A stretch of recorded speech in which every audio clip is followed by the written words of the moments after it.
Hello, sports fan. This is Stephen Hill for Sports Choice Plus. I'm bringing you a very special breakdown. We're going to be covering where do LeBron and the Lakers stand. Before I get right into that, I'm going to make sure that you're subscribed to the YouTube channel so you get all the updates and all the breakdowns. Without further ado, let's get right into it. Looking at this offseason and looking how the Lakers have been a little rocky and haven't really gotten a lot of guys that they would potentially want.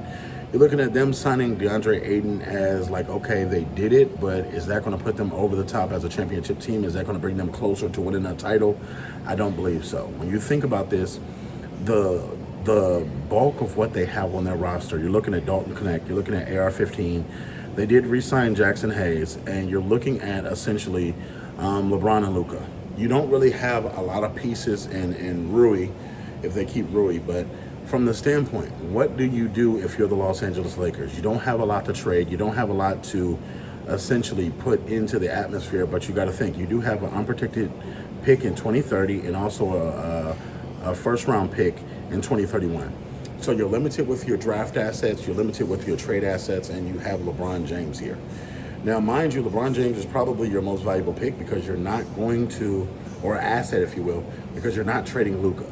So that's going to be your foundation piece moving forward. LeBron, at the age that he is, he's still one of the top 10 NBA players at his age for what he brings to the table. So with Rich Paul coming out and making the statement that he made, it made me think that the Lakers may be open to either negotiating a trade or either possibly moving on from LeBron. When you think about all the fanfare and it being $50+ million he's taking up with his player option, I don't know that that's going to be good enough for them to essentially challenge the West. And what if you look at the West and clearly what they are, the West is loaded. Denver retooled, Oklahoma City won the title, and they're still in their glory of what they have. You have the Minnesota Timberwolves shoring up their ends. You have the Rockets getting better. You have a number of teams in the West. San Antonio is becoming a small dynasty. You have a number of teams that are not only getting better, but they're also developing. They're also getting younger. So with the Lakers, you're not getting any younger with this, and you got to ask yourself with the statement that Rich Paul made.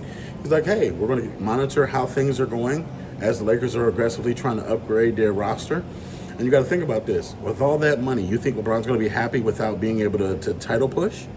I don't think so. So I think that from the statement that they made, things are open to interpretation. I don't know how confident JJ Redick is with his roster. You got to keep in mind, Jeannie Buss is not the owner of the Lakers anymore. So she's not the guy. She's not the woman who went and got LeBron anymore.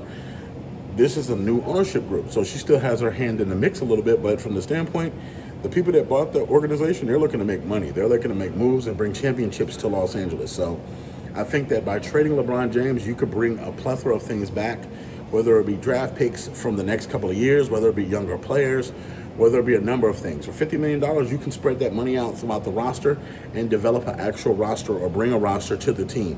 So I don't know if you want to trade him to the East Coast. I don't know if you want to trade him on the West Coast, but you have a valuable asset, LeBron, in his last couple of years that they might possibly look at trading to get a better team around Luka. So when you think about Luka, he's going to give you at least 10 more years. I don't think LeBron can give you that. So they're going to be building this team to appease Luka at this point in time.